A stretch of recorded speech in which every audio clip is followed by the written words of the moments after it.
Hola, buenos días. Muy buenos días, ¿qué tal? Muy buenos días a todos y gracias por acompañarnos en este Facebook Live de la Organización Panamericana de la Salud. Soy Sebastián Oliel del Departamento de Comunicación de la OPS y hoy vamos a estar conversando con nuestros expertos sobre lo que sabemos y lo que nos queda todavía por conocer sobre el nuevo coronavirus a 9 meses desde que apareció este virus. La COVID-19, la enfermedad, ha afectado nuestra vida como nunca antes muchos de nosotros lo habíamos visto. Más de 1 millón de personas han muerto ya por la pandemia desde que se expandió por todo el mundo. Hemos vivido confinamientos que luego fueron flexibilizados y también otras medidas para intentar frenar esta pandemia. Nuestra región, las Américas, se convirtió en el epicentro de la pandemia también. Pero, ¿dónde estamos hoy? ¿Qué sabemos hoy del virus que no sabíamos hace 9 meses? ¿Está cerca la vacuna? ¿Podemos volver a la normalidad como la conocíamos antes? Bueno, sobre esto y muchas otras cosas más vamos a estar conversando hoy con el doctor Jarbas Barbosa, subdirector de la OPS. Hola, doctor, ¿qué tal? Buenos días. Buenos días, Sebastián. Buenos días a los amigos y amigas que van a participar de esta conversa. Gracias, doctor. ¿Y qué tal, doctor Marcos Espinal, director del Departamento de Enfermedades Transmisibles y Determinantes Socioambientales de la Salud? Hola, doctor. ¿Qué tal? Buenos días. Muy buenos días. Un saludo para toda la audiencia. Muchas gracias por la invitación. Gracias a ambos por acompañarnos y ustedes que están conectados siguiéndonos en vivo pueden también enviarnos preguntas que puedan tener sobre la COVID-19 que el doctor Barbosa y el doctor Espinal van a estar respondiendo. Pero bueno, para comenzar entonces con esta sesión, hace 9 meses dijimos que el mundo convive con el nuevo coronavirus y ha sido duro, ¿verdad? Es mucho lo que se sabe, pero mucho también lo que queda por descubrirse. ¿Dónde estamos hoy en América Latina y el Caribe en cuanto a la pandemia, doctor Barbosa? Gracias, Sebastián. Mira, la pandemia en América Latina y el Caribe tiene situaciones distintas en ese momento en muchos países. La gran mayoría de los países del Caribe tuvieron una transmisión pequeña porque cerraron los vuelos fueron suspensos, entonces hay brotes, hay casos, pero no experimentaron hasta ahora una transmisión muy fuerte. En América Latina, desafortunadamente, desde que empezó la transmisión, medio de marzo, finales de marzo, a transmissão começou, os países adotaram muitas medidas para diminuir a velocidade da transmissão, prepararam os serviços de saúde. Por exemplo, hoje temos quase 100% mais camas de terapia intensiva na região de América Latina do que havia em enero. Ou seja, foi um esforço muito amplo para não passar em América Latina o que passou em Nova York, ou em Itália, ou em Espanha. Pero, ao mesmo tempo, essas medidas foram suficientes para diminuir a velocidade da transmissão, pero enfrentaram uma dificuldade muito grande por la pobreza, por la informalidade da economia, para alcançar o controle completo da transmissão. Assim que estamos, nesse momento, com uma transmissão que parece estar diminuindo em muitos dos países da América Latina, nas últimas 2, 3 semanas, pero todavía há um nível alto de transmissão. Então, não é que a transmissão terminou, que a pandemia se foi. Não, há que seguir com as medidas, há que seguir com todas as ações que podem controlar a transmissão do COVID-19. Cuando hablamos, doctor, de las diferentes medidas, ¿no? Porque hemos pasado de medidas más duras, digamos, a medidas a flexibilizarlas un poco. ¿Cuáles son esas recomendaciones o de qué depende hoy en día, ¿no? Que sabemos más la adopción de esas medidas, o más fuertes o menos fuertes? Doctor Espinal. Bueno, muchas gracias por la pregunta. Creo que las medidas no farmacéuticas deben seguir siendo implementadas. aunque los países reabran, porque sabemos que las economías están muy afectadas y entendemos, ya que nuestra región tiene una alta economía informal, tiene grupos de población en situaciones de inequidad muy fuertes. Entonces es necesario balancear y como ha dicho la directora de la OPS, estamos ante un problema social, económico y de salud pública. Y lo que recomendamos es que si un país decide reabrir, que lo haga lentamente. Que lo haga lentamente, que ponga en la mesa de negociaciones a la gente de salud pública con la gente de economía, de la sociedad, involucrar a la sociedad y a las comunidades. Y que haya un programa de educación muy fuerte para que la población continúe, porque sabemos de la fatiga. Entonces, sabemos que es difícil, pero si educamos continuamente y le recortamos a la población de la eficacia del uso de la mascarilla, del lavado constante de manos, del distanciamiento social, esto nos va a ayudar mucho por parte de la población. Y somos resilientes. En Asia se usan las mascarillas desde tiempos inmemoriales, entonces, ¿por qué no podemos adaptarnos? Yo creo que el ser humano tiene capacidad para adaptarse. Ahora, el gobierno, los gobiernos tienen que, si deciden reabrir, tienen que tener lo que se conoce como un sistema para habilitar pruebas masivas que estén disponibles a la población para detectar brotes incipientes o segundas olas como estamos observando en otros países. Y de manera tal que la gente pueda tener acceso fácil a esas pruebas. Y segundo, lo que se llama la identificación de los contactos, un sistema que permita rápidamente identificar los contactos de esa persona que dio positivo para aislarlo y evitar que disemine la enfermedad o lo que se llama en salud pública como cortar la cadena de transmisión del virus. Eso va a permitir, no vamos a decir que va a resolver el problema, porque todavía tenemos un año calendario, no tenemos un año calendario y hay muchas cosas que no sabemos, pero ayuda bastante ese sistema, pruebas, rastreo y disciplina. Yo le llamo pruebas, rastreo y disciplina para poder, y la cooperación de toda la sociedad, porque no es solamente responsabilidad de los gobiernos. Claro. Y en estos meses hemos aprendido mucho más, ¿no? de este virus, pero todavía hay mucho desconocimiento. Al principio se lo comparó con una gripe. ¿Qué sabemos hoy? Bueno, antes también sabíamos un poco más, pero de la gravedad del virus, doctor Barbosa, ¿qué tan grave es? ¿Y es comparable con una gripe? Mira, hoy yo creo que muitos aspectos del vírus já estão bem conhecidos. Um é sua capacidade de generar casos graves, que é muito maior do que uma gripe, quando temos a influenza. Agora temos muito mais capacidade de testeio em muitos países, mas ao princípio, quando não se tinha tanta capacidade, se estava, quase que solamente os casos graves se estava tendo os testes. Assim que quando se mira as primeiras semanas em Europa, por exemplo, e mesmo em Wuhan, em China, se estimava que 20% dos casos seriam casos que seriam mais graves, que iam necessitar hospitalização.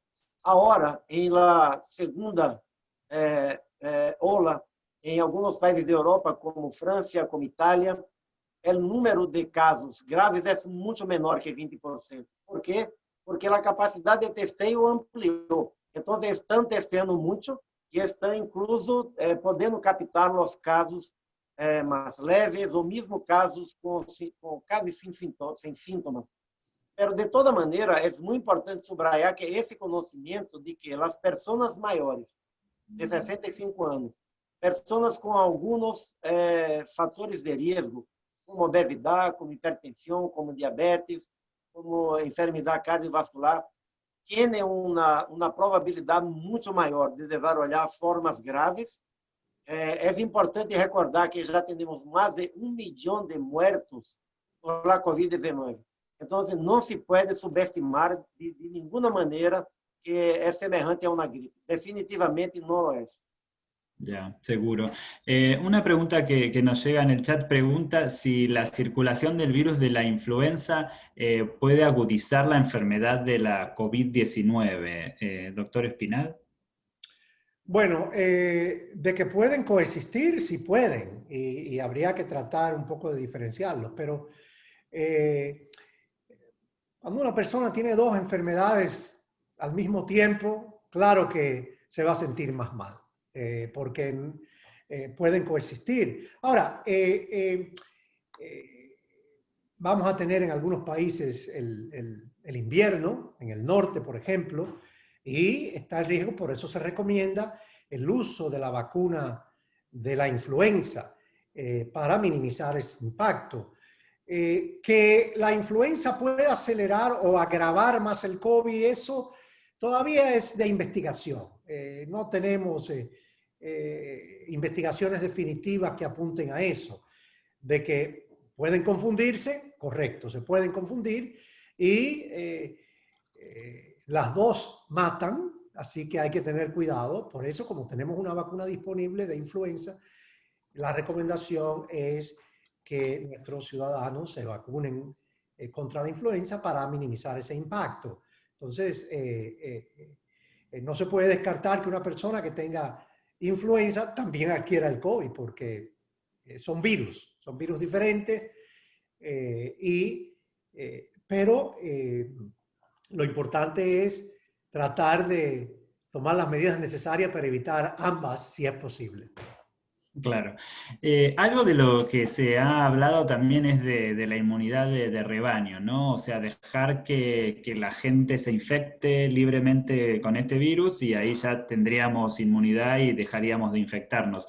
¿Es una estrategia válida esa, doctor Barbosa? ¿Qué dice la OPS sobre eso? Bom, essa não é uma estratégia válida. Mira, que é essa imunidade de rebanho? Imunidade de rebanho, em geral, utilizamos esse conceito para as vacinas. Por exemplo, para sarampião. Você não necessita alcançar 100% de cobertura com a vacuna de sarampião para proteger toda a comunidade. Se estima que tem que vacinar ao redor de 95% de los niños e niñas. Porque com 95% de proteção, os outros 5% estão como protegidos por los 95%. E é sencillo imaginar por quê. Porque se tem 95% de niños e niñas vacunados, a chance de encontrar uma outra pessoa não vacunada é de 1 para 20 solamente. Então, esse é o conceito de imunidade de rebanho. Isso varia para cada enfermidade. Primeiro, nós outros não sabemos exatamente que proporção de pessoas infectadas devemos ter em COVID para que a transmissão deixe de ocorrer. Não sabemos. Há pessoas que estimaram em 60%, outros em 50%, outros em 40%, mas não temos todavia essa informação. Não sabemos também se é possível uma segunda infecção por la COVID-19 depois de algumas semanas ou meses. Temos alguns casos, são poucos casos, confirmados hasta agora de uma reinfecção, pero como o colega Marco de Espinal subrayou, não temos todavia um ano de la enfermidade. Então, também não sabemos se a proteção que confere a uma pessoa que teve a COVID-19 vai durar por quanto tempo. E terceiro, deixar as pessoas contraírem, ter a enfermidade para alcançar uma imunidade de rebanho, como a mim me gusta dizer, isso não é uma estratégia, isso é uma tragédia, porque a mortalidade que vai produzir, principalmente entre os maiores, adultos maiores, entre as pessoas com alguma comorbidade, vai ser muito elevada. O exemplo melhor é de Suécia. Suécia não ha adotado as medidas de distanciamento social que os outros países nórdicos han adotado. São países muito parecidos. A taxa de mortalidade por COVID-19 para a Suécia é 7 vezes maior que de seus países vizinhos, de Finlândia, de Dinamarca e de los outros países. Ou seja, a sociedade está disposta a pagar um preço tão elevado, de ter tantas mortes para uma estratégia que não temos seguridade? Eu creio que não. A alternativa é essa que Marcos Espinal falou, de implementar todas as medidas que conhecemos em nível social e em nível individual para proteger a las pessoas y salvar vidas. Seguro. Bien, gracias. Y recién mencionó, ¿no?, lo de reinfección, la posibilidad de reinfección, doctor, porque sí, Gravin Morales Palma en el chat preguntaba eso, si hay evidencia de reinfección por COVID-19, cuántos casos y la virulencia. Doctor Espinal, ¿usted tiene más información sobre eso? Sí, claro. Déjame aclararle a Gravy que lo más importante es evitar la infección. La reinfección no es lo más común. Solamente se ha documentado 1 o 2 casos, creo que había otro en investigación, pero lo importante es evitar la infección. De que se puede reinfectar, eso se ha documentado un caso, no estamos exentos, pero no va a ser lo más frecuente. ¿Por qué? Porque luego de que padecemos la infección, vamos a desarrollar inmunidad. Ya el doctor Barbosa habló de la inmunidad de rebaño. Entonces, la inmunidad que se adquiere con, con la afección del COVID va a proteger a la persona por varios meses. Hay estudios que indican hasta 4 meses. Por ejemplo, en el SARS, que es el virus, es un primo del COVID, de la enfermedad SARS, la otra que afectó mucho en los años 2003, 2005, la inmunidad se ha documentado que puede durar hasta 2 años. Entonces, reinfección puede pasar, pero no es lo que más debemos preocuparnos. Debemos preocuparnos por la infección y podemos evitarla si adoptamos las medidas ya mencionadas. Pero yo quiero agregar también, añadiendo lo que dijo el doctor Barbosa sobre inmunidad de rebaño, los estudios que se han hecho en países desarrollados y en otros países como Brasil, Dominicana, sobre prevalencia, que es cuántas personas están infectadas por el COVID o han estado en contacto por el COVID, no más de un 10%. Entonces, la inmunidad de rebaño no va a funcionar porque se requiere más de un 60, un 70% y es como dice el doctor Barbosa, eso es un precio muy caro para pagar porque vamos a perder mucho más vidas. Así que no adoptar la inmunidad de rebaño. Doctor, pero ¿se sabe la cantidad para ambos, ¿no?, de la cantidad, el porcentaje de personas que se ha infectado? Digo, por esto de que, bueno, hay test, pero también hay muchos asintomáticos y muchas personas que quizás la tuvieron o tuvieron síntomas muy leves o no tuvieron síntomas. O sea, ¿cómo sabemos la cantidad de personas que se ha infectado?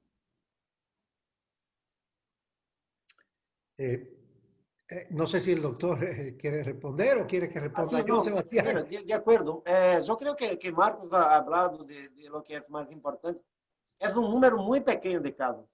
Porque tuvimos al principio algunos casos que hablaron de una reinfección que en verdad descubrieron que algunas personas pueden seguir eliminando partículas del virus muchas semanas después de terminar la enfermedad. Entonces, algunos fueron casos, en verdad, de testes de PCR positivo, pero no era una reinfección. Pero ahora tenemos algunos casos, la última vez que revisei, teníamos 3 casos bien documentados que estavam já publicados pode ser que não sejam 3, sejam 30. Pero mira, eso, si vamos a comparar com os números que temos hoje, que já temos mais de 34 milhões de casos confirmados, al menos hasta el día de hoy, es una ocurrencia muy rara. Entonces, totalmente de acuerdo con la observación de Marcos, que se debe estar preocupado con la infección. Essa es muy común. La otra cosa también que, al menos para ese tiempo que tenemos, esse tempo de agora casi 10 meses que empezó a pandemia, é isso de que não se verificou brotes entre pessoas que já tiveram a infecção, ou seja, um brote de nuevo en una ciudad donde la mayoría de las personas ya había tenido la infección. Entonces, con la información que tenemos hoy, puede ocurrir una reinfección. No sabemos si por alguna particularidad de esas personas, de su sistema inmunológico, pero hasta hoy es un evento muy raro, muy raro. Entonces, la preocupación debe estar focada para no se infectar. Y añadir, Sebastián, que en relación al número de infectados, no se sabe realmente cuál es el número de infectados, porque, como muy bien dijiste, ha habido muchos test que dan falsos positivos, falsos negativos, y también hay gente que no se hace la prueba, que tiene síntomas leves y que por temor a hacer una fila o algo, una línea, o esperar un turno, no se la hace y decide autoaislarse. O sea, si hablamos de 34 millones, como dice muy bien el doctor Barbosa, sabemos que hay más infectados, porque la suerte es que la mayoría de los casos son leves a moderados y con excepción de grupos de riesgo como edades avanzadas, condiciones como diabetes, cardiovasculares, procesos inmunológicos. Entonces, pero al final no es que se va a saber con exactitud el número de personas infectadas. Con la pandemia H1N1 tampoco se supo al final. Siempre vamos a tener que tener la confianza en proyecciones y en modelos, porque también muchos de los países del mundo no tienen sistemas de salud fuertes, tienen muchas debilidades y las vigilancias también tienen sus debilidades. Tienen fortalezas, pero también tienen debilidades. Pero lo más importante, creemos, es preservar vidas. Si tenemos la infección, autoaislarnos para evitar pasársela a nuestros tíos, a nuestros padres, a nuestros abuelos, a nuestros niños, y disciplina en esa cuarentena. Ya. Ahora, ¿qué sabemos hoy de lo que provoca el virus en el organismo, ¿no? O sea, ¿por qué mata, ¿no? Si llega a matar a la persona. Y también sabemos que la gran mayoría se recupera, ¿no? También, pero ¿sabemos ya qué secuelas puede dejar el virus, doctor Barbosa? Sí, mira, de acuerdo, a gran maioria vai recuperar-se muito bem, a gran maioria, incluso, vão ter casos muito leves a moderados. Pero, e nessas pessoas que têm alguns de los fatores de risco, são adultos maiores, têm enfermidades, diabetes, hipertensão, obesidade e outras, podem desenvolver formas graves. As formas graves, em geral, se caracterizam porque a reação inflamatória do próprio organismo pode trazer problemas para muitos sistemas, não só para os pulmões das pessoas, mas também para o sistema cardiovascular, os riñones e outros. Então, são quadros que podem ser graves. Algumas pessoas se quedam 3, 4 semanas em terapia intensiva. Algumas dessas pessoas necessitam de apoio para respirar, não alcançam a respirar, têm que receber oxigênio ou mesmo um ventilador mecânico. Então, são consequências que podem ser graves. Por isso que é importante seguir com as medidas de controle da transmissão. Para as pessoas que desenvolvem formas graves, há algumas notícias em los últimos meses que foram buenas. Primeiro que os médicos agora têm protocolos melhores para manejar os casos, têm algumas ações que se utilizam que podem reduzir bastante a mortalidade, a própria utilização em casos graves de las pessoas que estão a necessitar de apoio de oxigênio, a utilização de um medicamento corticoide muito conhecido, a dexametasona, demonstrou que pode reduzir a mortalidade em até uns 28% a 30%. Então, que os médicos agora manejam melhor. E se vê que as taxas de mortalidade em los hospitais se vai reduzindo com esta melhor elaboração de protocolos. Mas, de toda maneira, para esses grupos, a possibilidade de desenvolver uma enfermidade grave é muito alta. E mesmo para pessoas mais jovens, entende? Muitas vezes não é uma pessoa de 40 anos pode ter uma hipertensão, uma pessoa de 30 anos pode ter alguma deficiência de seu sistema imunológico e naquele momento que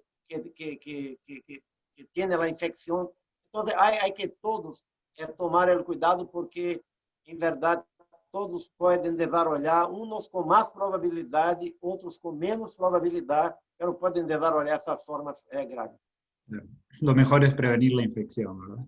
Y una pregunta que nos llega en el chat de Joel Lacan dice, ¿cuánto tiempo en promedio el cuerpo puede vencer el virus? Desde Guatemala nos pregunta. Doctor Barbosa. No, perdón, Espinal, que le paso esta pregunta a usted ahora.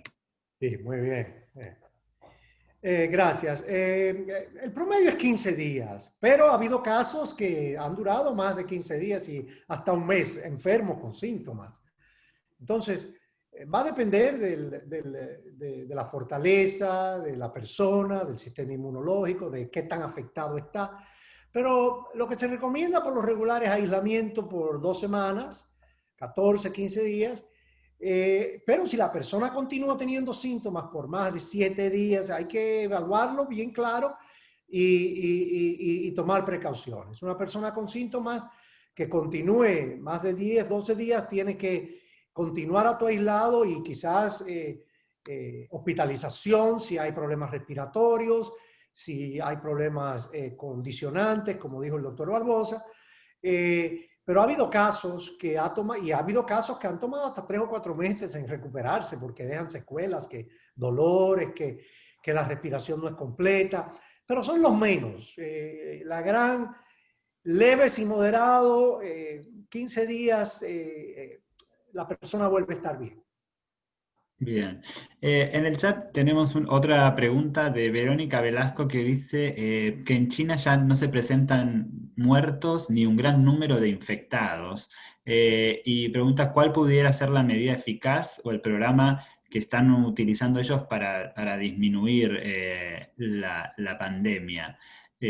Doctor Barbosa.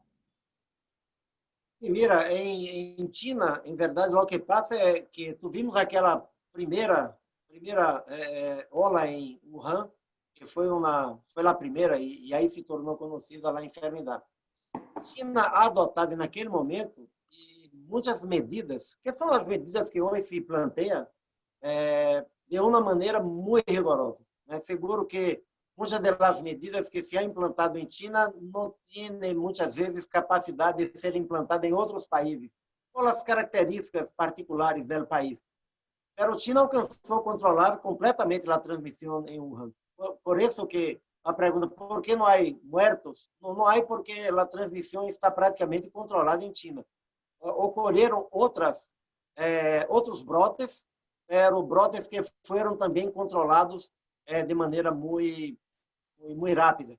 Então, esses que passam em China, como também passam em outros países, Nova Zelândia, por exemplo, também controlou. Não há mais casos em Nova Zelândia. Vieram 2 ou 5 casos, depois controlaram de novo. Então, a dificuldade que temos, não só em México, em outros países da América Latina, é que algumas medidas que foram implantadas, por exemplo, em países da Europa, que foram muito eficientes para interromper a transmissão, em América Latina, a pobreza, a informalidade, a economia, muitas vezes os mensagens que não eram muito unificadas para a população dificultaram a efetividade dessas medidas. Quando você mira a curva de casos ou de defunções em China, ou em Itália, ou em França, ou em Espanha, empieza a transmissão, cresce de maneira muito rápida, aplicam as medidas e a curva, os casos ou as mortes empiezam a diminuir também de maneira rápida. Isso é como se fosse uma B invertida. Quando miramos as curvas de número de casos por dia de México, de Peru, de Brasil, a situação é outra. Os países se prepararam e adotaram medidas. Então, foram eficientes para diminuir a transmissão. Não há um incremento tão rápido em número de casos. Mas, desafortunadamente, alcançam aplanar a curva, pero não alcançam controlar a transmissão para eliminar praticamente a transmissão. Isso agora se está produzindo, nas últimas semanas, uma redução de casos, pero há que continuar para que se alcance o controle que todavía não ha alcançado. Seguro. En el chat también tenemos una pregunta sobre mascarillas de Catalina Lobo Guerrero. Dice que ha habido mucha información confusa sobre el uso de mascarillas o tapabocas desde que comenzó la pandemia. Dice que mucha gente cree que como no tiene el virus o no presenta síntomas, no tiene que usar el tapabocas. Dice que otras creen que la mascarilla va a evitar que se contagien y se sienten más confiados con ella, pero no guardan el distanciamiento físico suficiente. Incluso dice que han circulado mensajes por WhatsApp de que si te infectas usando una mascarilla, no vas a tener síntomas graves. Y pregunta, ¿cuál es realmente la evidencia más actualizada que tiene la OPS sobre el uso y el nivel de protección que ofrecen las mascarillas? Doctor Espinal. Lo primero que debo decir es que es una combinación de medidas. La pregunta alude a que si se contamina con mascarilla y no guarda la distancia social, es una combinación de medidas. Si hay tres claves: lavado de manos, uso de mascarillas y distanciamiento social. Las tres juntas permiten una gran eficacia, efectividad para prevenir el virus, la infección. Si usted solamente usa una medida, no está haciendo lo correcto.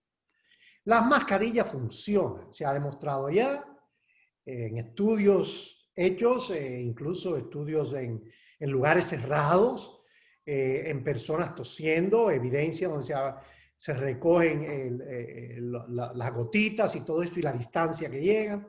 Entonces, nunca es 100%, porque cuando caminamos con una mascarilla, podemos moverla, podemos tocarla sin darnos cuenta. Cuando nos las quitamos, podemos infectarnos si tocamos una mascarilla que está infectada. Pero si usamos el lavado de manos y los gel basados en alcohol, entonces la posibilidad de infección es muy baja. Ahora, si usamos mascarilla y no usamos distanciamiento social, la posibilidad de infección es más alta. O sea, la combinación de estas tres medidas, la población debe seguirla y estimularla, porque no hay nada más precioso que la vida. Entonces, decimos que la mayoría de los casos son leves o moderados, pero uno no sabe quién se saca la lotería en esto, que no es una lotería. Es muy grave la situación si tenemos que ir a un hospital a hospitalizarnos, si tenemos que recibir oxígeno, si tenemos que recibir medicamentos, las unidades de cuidados intensivos, porque los hospitales resuelven, pero también pueden ser focos de infección de otras enfermedades. Entonces lo mejor es evitar eso y cuidarnos en salud y seguir las recomendaciones de nuestros ministerios de salud, de los expertos, de la OPS, que tiene en su website, en su sitio web, todas esas recomendaciones. Porque todavía no terminamos con esto y vamos a estar un buen tiempo hasta que llegue la vacuna, y tampoco que la vacuna va a ser la magia, porque va a tomar tiempo en vacunar. Recordar que el mundo son casi 8 billones de personas, 8.000 millones de personas. No se van a poder vacunar en un solo día. Entonces, es importante que las medidas no farmacéuticas continuemos con el mensaje y su uso. Seguro. Déjenme recordarles para los que recién se conectan que estamos en vivo en este Facebook Live de la OPS conversando a 9 meses de la aparición del nuevo coronavirus.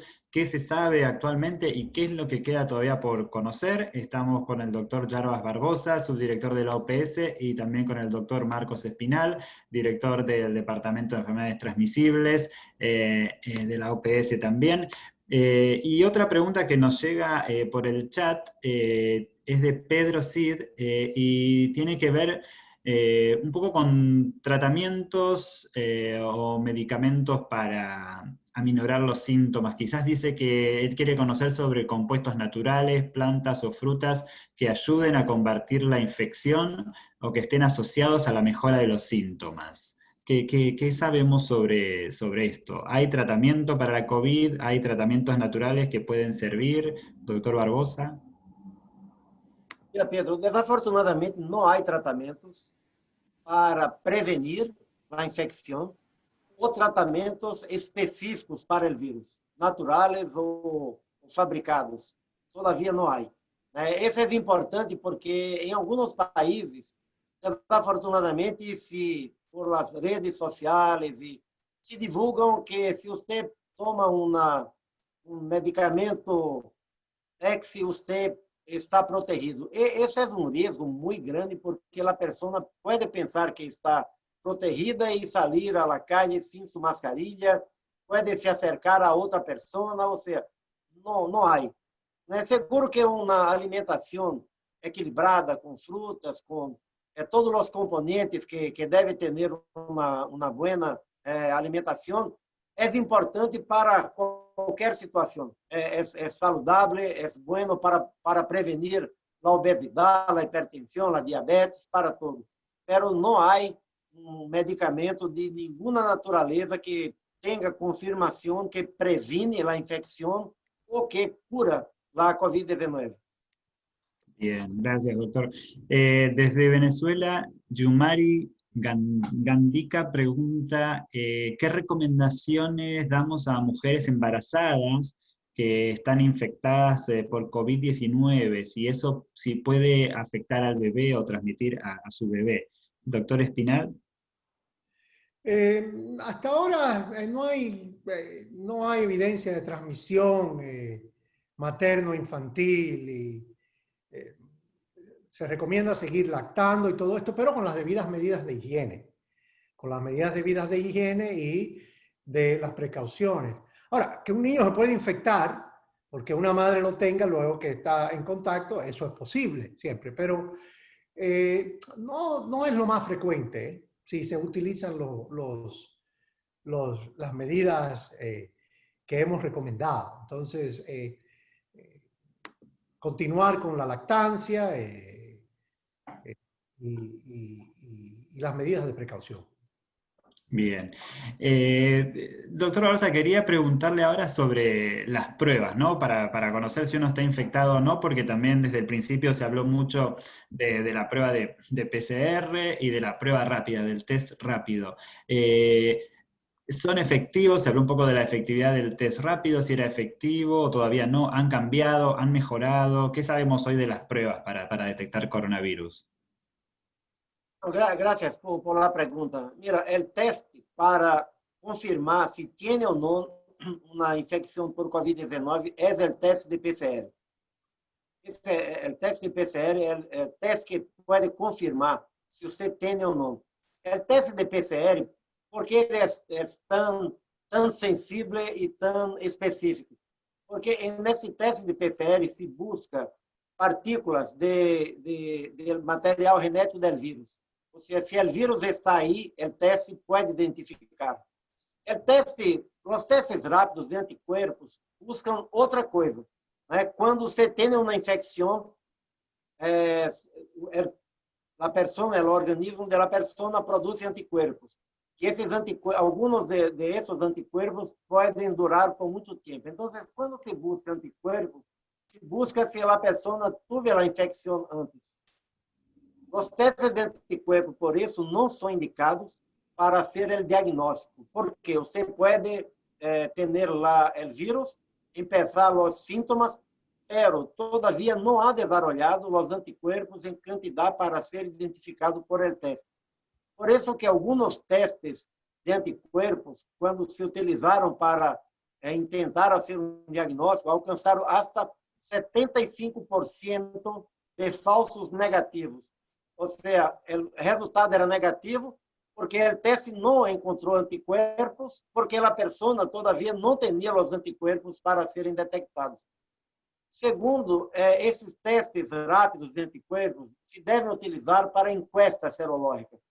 É daí que tem testes de boa qualidade, seguro, certificado por as autoridades regulatórias de cada país, e que devem ser utilizados para esse tipo de situação. Há testes novos, mais recentes, testes de búsqueda de antígenos, que também são testes rápidos, pero não se está utilizando muito em la região, incluso a OPS está buscando já contato com produtores de esses novos testes para ofertar a los países. São testes mais rápidos e mais baratos que os testes de PCR e estão, tienen, al menos hasta los estudios que se tienen essa hoje, com resultados muito semelhantes a los testes de PCR. Pero, então, essa é uma boa novidade, porque se vai provável ter a utilização aí em um par de semanas ou meses na região. Pero os testes atualmente para a identificação se está ou não com a COVID-19 é o teste de PCR. Bien, perfecto, gracias por aclarar. En el chat ahora Neftalí Chun desde Guatemala dice que es paciente, que tiene COVID, que es trabajador de la salud y que considera que se infectó al tener contacto con pacientes positivos. Dice que cree que puede haberse infectado un día antes de iniciar con los síntomas. No. Dice, ¿puede haber sido posible desarrollar la enfermedad en menos de 24 horas después del contacto? Doctor Espinal, porque ¿en cuánto tiempo después de que uno está expuesto al virus uno puede desarrollar síntomas? Esa es una pregunta importante, porque existen lo que se llaman los asintomáticos, que están infectados y no presentan síntomas, y algunos nunca presentan, pero la mayoría de los síntomas aparecen 3 a 5 días después de que la persona se ha infectado. No podemos descartar 100% que una persona desarrolle síntomas muy rápidamente, pero si es un trabajador de salud, como él muy bien dice, quizás la infección ocurrió antes, no importa, porque todo depende también. Dice que utilizó un N95, pero no siempre podemos, nos lo quitamos, nos lo ponemos, ponemos la mano sobre otras superficies y en un hospital o centro de salud en contacto con pacientes que no sabemos si tienen COVID, porque no a todo el mundo se le hace la prueba, es posible que se haya infectado antes de las 24 horas, 2 o 3 días antes. Es lo más indicado eso. Pero tampoco es que hay muchas diferencias. Lo importante es que él se cuide sus síntomas, que se autoaísle sus 15 días, que proteja a su familia y si tiene síntomas graves, ir al centro de salud, al hospital para que lo vean. Si no tiene síntomas graves, autoaislamiento en su casa y que alguien que le pase los alimentos también utilice la mascarilla, pero que trate de evitar contactos con sus familiares cercanos por un tiempo. Bien. Claro. Un tema que se viene hablando mucho, obviamente, es el tema de las vacunas, ¿no? O sea, y muchas preguntas giran en torno a cuándo va a estar lista una vacuna que sea efectiva y segura, cómo nos aseguramos de que vaya a ser segura, ¿no? De que me dé seguridad para aplicarme la vacuna y de que sea efectiva. Y también quiénes la van a recibir primero la vacuna y por qué. Doctor Barbosa, ¿sabemos más o menos, o sea, cuándo se espera que pueda estar lista una vacuna? Todavía no tenemos una fecha para decir va a tomar más 2 meses o 3. ¿Por qué? Tenemos ya yo creo que un esfuerzo global para desarrollar una vacuna. Eso es muy importante. Muitas empresas, universidades buscaram desenvolver vacunas. Temos ao redor de 150 projetos de desenvolvimento de vacuna. Mas, hasta chegar a possibilidade de se utilizar uma vacuna, há alguns passos, etapas que são imprescindíveis. Primeiro, há todos os testes que chamamos testes pré-clínicos, que se fazem nos laboratórios, com animais, para assegurar que a vacuna é segura e se tem a capacidade de produzir os anticuerpos para proteger a pessoa.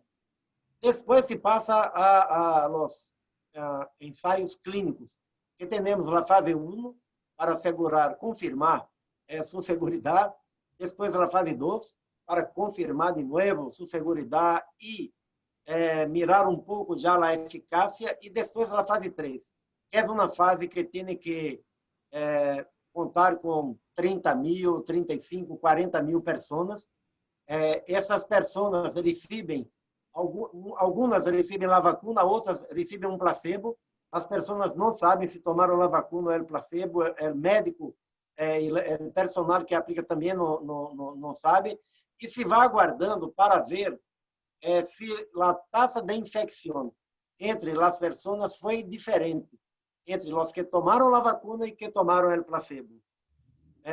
E aí alguém vai perguntar, pero quem toma a vacuna pode ter a infecção? Sim, porque não há nenhuma vacuna com 100% de eficácia.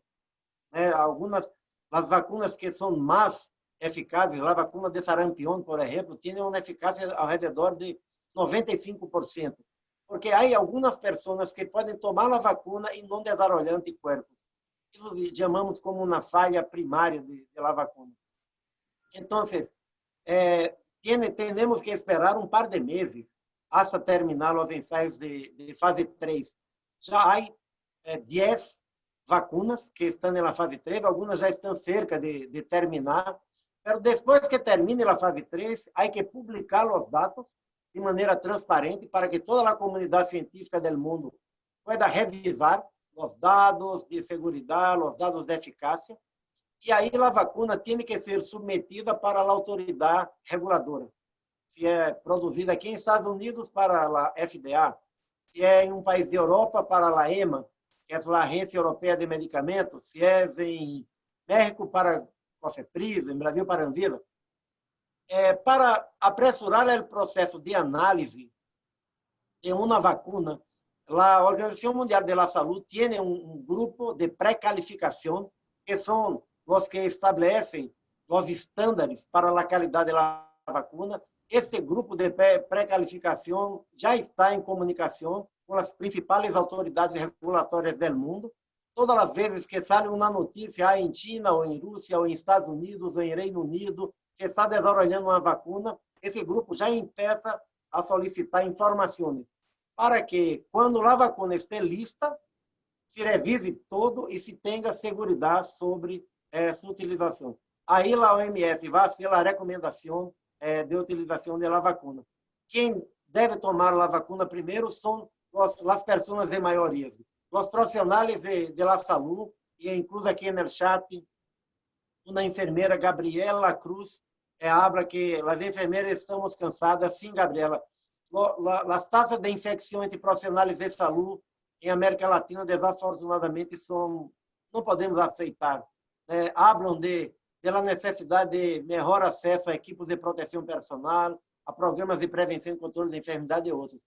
Assim, os profissionais de saúde têm que estar em primeiro grupo da vacuna, porque são os que estão em maior risco, seguidos por os maiores de 65 anos e as pessoas adultas que têm alguma enfermidade, como obesidade, hipertensão, diabetes, que os põem em maior risco. E depois se vai incrementando para outros grupos.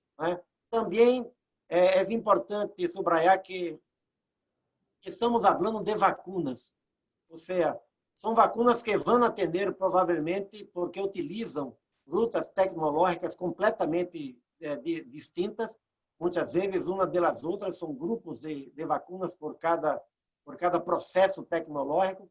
Então, vamos atender provavelmente vacunas que vão necessitar de uma dose, outra de 2 doses, uma que vai ter uma performance, uma eficácia de 70%, outra de 50%, outra de 60%, uma que vai ser melhor para vacinar pessoas maiores, outra que vai ser melhor para fazer o controle de brotes, porque com uma dose solamente é capaz de imunizar. Então, há que aguardar, fazer toda essa revisão e, com base nas características da vacuna, a OMS a nível global, a OPS para nossa região e os programas de imunização de cada país vão ser as recomendações apropriadas para a utilização.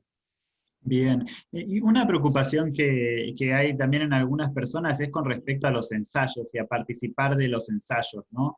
Clínicos. ¿Deberían las personas participar? ¿Son seguros esos ensayos que se hacen con vacunas? Doctor Espinal, sabemos que en nuestra región hay varios también que se están haciendo. Sí, los ensayos deben hacerse con personas para poder determinar la eficacia de esa vacuna.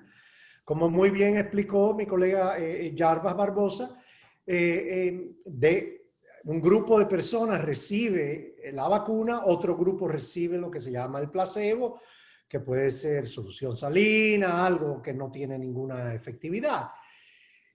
Si no la podemos hacer en personas, entonces no podemos determinar nunca que una vacuna es eficaz. Y así que se hacen. Entonces, los ensayos son seguros y si son realizados de acuerdo a las recomendaciones internacionales por organismos internacionales científicos, siguiendo las pautas, no debe haber problema. Puede haber complicaciones porque se está probando una sustancia nueva, una vacuna que ya pasó por una fase de investigación, lo que se llama fase 1, la fase 2 y la fase 3, entonces cuando ya se amplía a miles de personas, puede haber, y hubo un caso en estos días reportado por una de las vacunas, pero eso sucede siempre, porque como dice el doctor Barbosa, ninguna vacuna y ninguna medicina es 100% efectiva.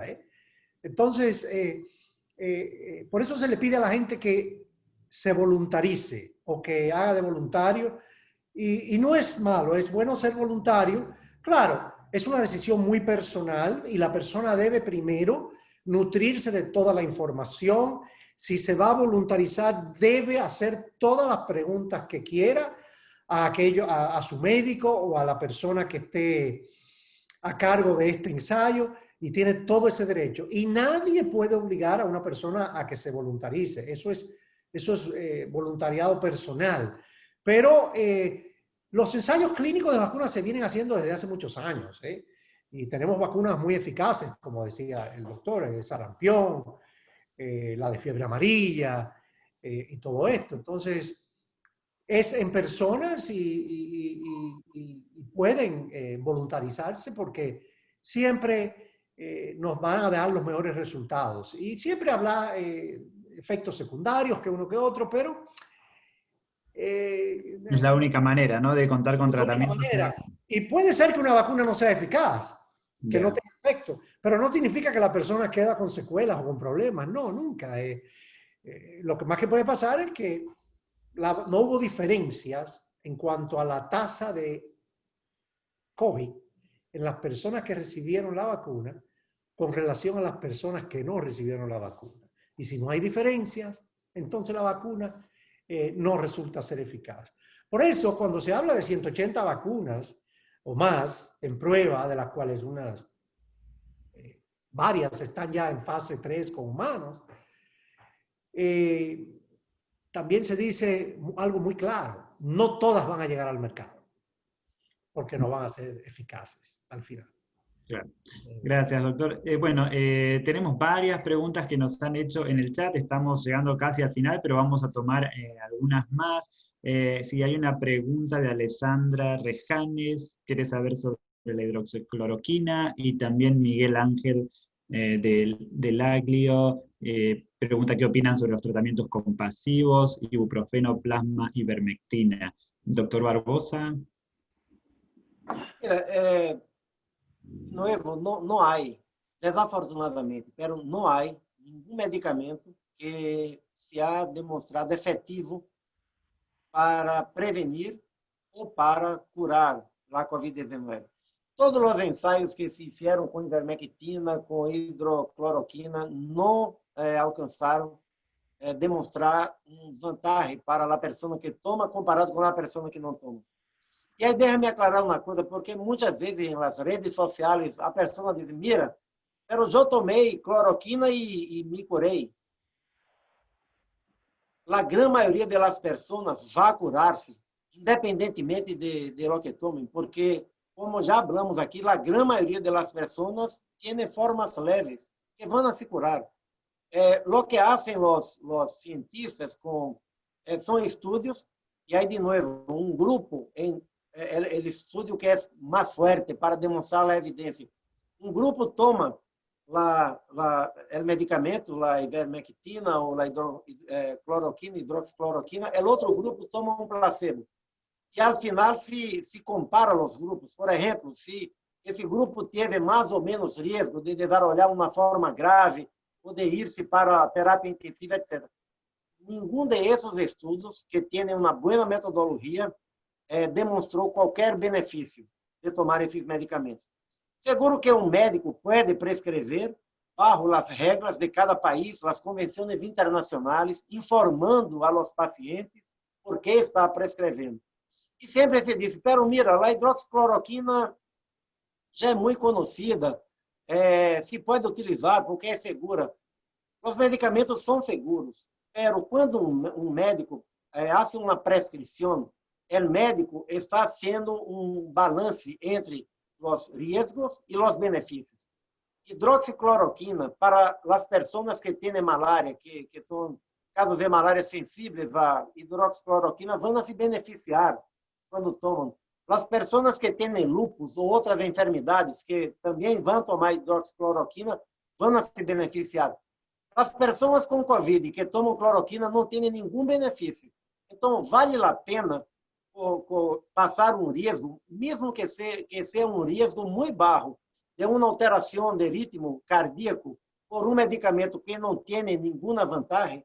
Então, essas são perguntas que os médicos, as pessoas têm que fazer para garantizar o direito de los pacientes a ter uma informação de base científica e uma prescrição de medicamentos hecha com base em la ética médica.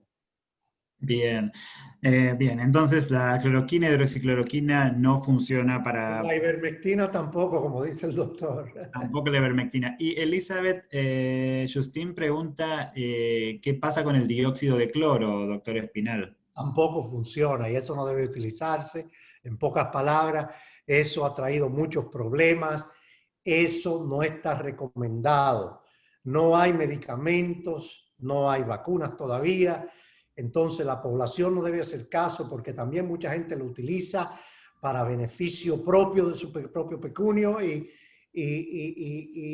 hay muchos engaños por ahí. No utilizar eso porque eso es un químico muy delicado y lo que puede traer es mucho daño a una familia. Bien. Una pregunta muy técnica que les voy a leer que manda Diana Medina. Dice que luego de 4 semanas del diagnóstico con una PCR positiva, sigue saliendo PCR positivo, pero con serología IgM positiva e IgG positiva. ¿Implica que aún están en un estado activo de virulencia, doctor Barbosa?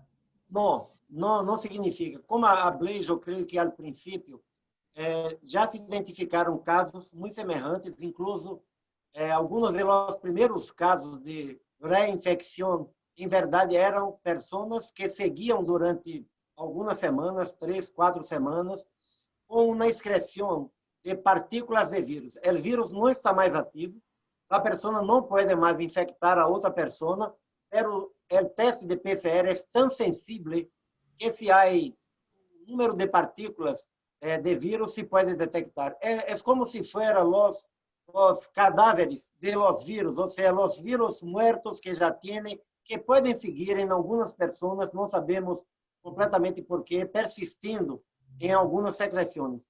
Pero, em geral, é isso, e a pessoa não tem a capacidade mais, 4 semanas depois, de seguir infectando a outros.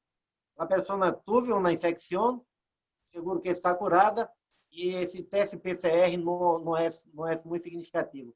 Incluso lá, ao princípio, o protocolo era ter um segundo teste de PCR para dar alta aos pacientes, e isso se ha abandonado exatamente porque o quadro clínico da pessoa é mais importante. Se considera que 10 dias, em los casos leves, depois do início de sintomas, se a pessoa não tem mais nenhum síntoma, não tem mais a capacidade de transmitir para outras pessoas.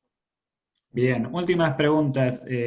Doctor Espinal, hablamos entonces antes de los tratamientos, o sea, que no servían, y una repregunta que nos hacen en el chat: ¿cuál es el tratamiento correcto para COVID-19?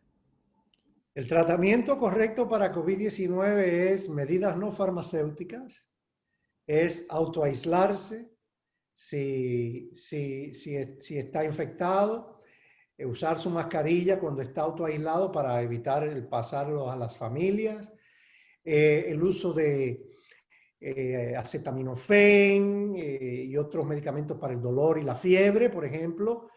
Hasta el ibuprofeno puede ser utilizado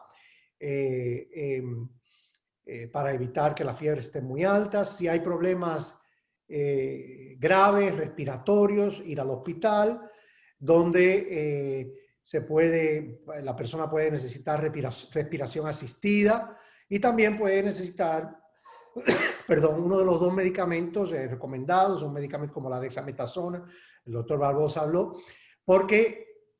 o también hay un antiviral que se ha recomendado porque ayuda a la recuperación más rápida, ayuda a prevenir un poco más la gravedad. No es que curan, pero ayuda a la persona a salir mejor de ese proceso.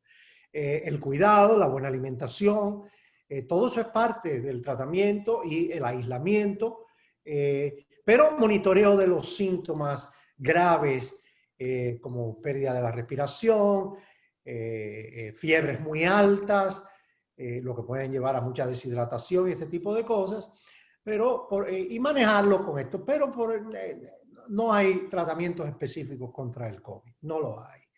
Muy bien.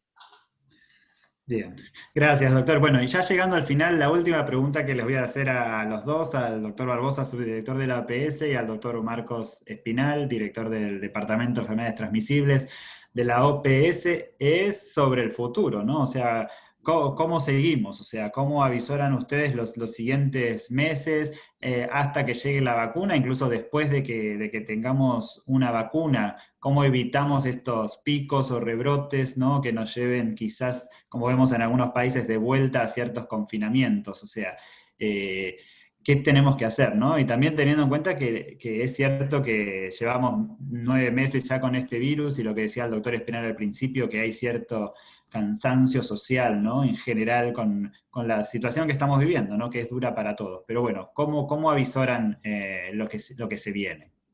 Doctor Barbosa. Mira, mesmo com uma vacuna, vamos a tomar meses, porque se é uma vacuna de 2 doses, vai necessitar tomar uma dose, depois outra. Não vai ter vacuna para toda a população ao mesmo tempo. Então, é melhor pensar que em los próximos meses, que devemos fazer como governo e como sociedade. Primeiro, manter todas as medidas que sabemos que são capazes de reduzir, de controlar ou mesmo de eliminar a transmissão. Né? As políticas de distanciamento social, as políticas de sair solamente para situações essenciais, os trabalhadores de los setores que necessitam trabalhar, ou seja, todos os protocolos em cada país que estão adaptados à realidade de cada país, ou de cada província, ou de cada estado. Em nível personal, o uso de mascarilhas, seguro que foi pela primeira vez no mundo, temos uma confirmação com evidência científica de que a mascarilha pode evitar e tem um rol muito importante para prevenir a infecção. O distanciamento físico, sempre que é possível, também é outra medida não farmacêutica que se mostrou muito efetiva. Os governos têm que proteger melhor os trabalhadores da saúde, têm que manter uma boa informação para a população, têm que manter um bom sistema de vigilância para identificar um brote, uma nova ola de transmissão em las cidades ou províncias que alcançaram controle. Tem que ampliar a capacidade de testeo, porque se você alcança a fazer o teste para todas as pessoas que têm sintomas, e aí poner as pessoas em isolamento, e poner os contatos em quarentena, nós outros vamos a como impedindo a transmissão do vírus. Fue eso que ha funcionado en países de Europa. Entonces, yo creo que para los próximos meses hay que seguir vigilante, hay que seguir comprometido, porque esto no va a desaparecer mañana ou em um mês. Vamos a ter que seguir com todo cuidado, reabrir as atividades da economia com cuidado, com protocolos, seguindo tudo o que é recomendável, para que não ocorra outros rebrotes, como em alguns países da Europa já estão ocorrendo, por el verano, em Espanha, em Itália. Então, eu creio que é manter vigilante, manter o compromisso dos governos, da sociedade para afrontar o vírus. Gracias, doctor Barbosa. Y doctor Espinel, su opinión, ¿no? ¿Cómo ve el futuro? Yo creo que el doctor Barbosa lo ha dicho todo. No voy a repetir, creo que lo ha resumido muy bien. Yo solo agregaría que debemos ser innovadores para mantener dichas medidas por la fatiga. Y a los gobiernos involucrar a las sociedades, a las sociedades médicas, a las comunidades, líderes comunitarios, porque la innovación es muy importante para poder mantener ese espíritu de no bajar la guardia. Y termino diciendo, yo creo que el futuro es promisorio, porque el ser humano es muy resiliente, tiene una capacidad de adaptación y de resiliencia tremenda. Lo hemos observado en todos estos años que hemos estado visitando países, asesorando técnicamente. Y en todas partes hemos visto que el ser humano tiene una gran capacidad de adaptación y de resiliencia. Y creo que vamos a pasar esto, pero no podemos bajar la guardia todavía. Otras pandemias han venido y otras vendrán, pero por el momento seguir con las medidas, como dice el doctor Barbosa. Y bueno, ya más adelante esperamos tener la vacuna, esperamos tener medicinas. Hay muchos ensayos clínicos en el momento, pero todavía no es tiempo de bajar la guardia. Muchas gracias. Muy bien, muchas gracias a ambos por acompañarnos en esta sesión y a ustedes desde sus casas también donde estén conectados siguiéndonos en vivo. Ahora sí llegamos al final de esta sesión de Pregunte al Experto de la OPS y como decían entonces nuestros expertos, hay que seguir vigilantes, no hay que bajar la guardia, el coronavirus sigue con nosotros, no tenemos todavía una cura ni una vacuna y tenemos que seguir protegiéndonos como venimos protegiéndonos y sabemos lo que tenemos que hacer. Así que muchas gracias por acompañarnos y nos vemos la próxima semana. Chao. Chao, hasta luego.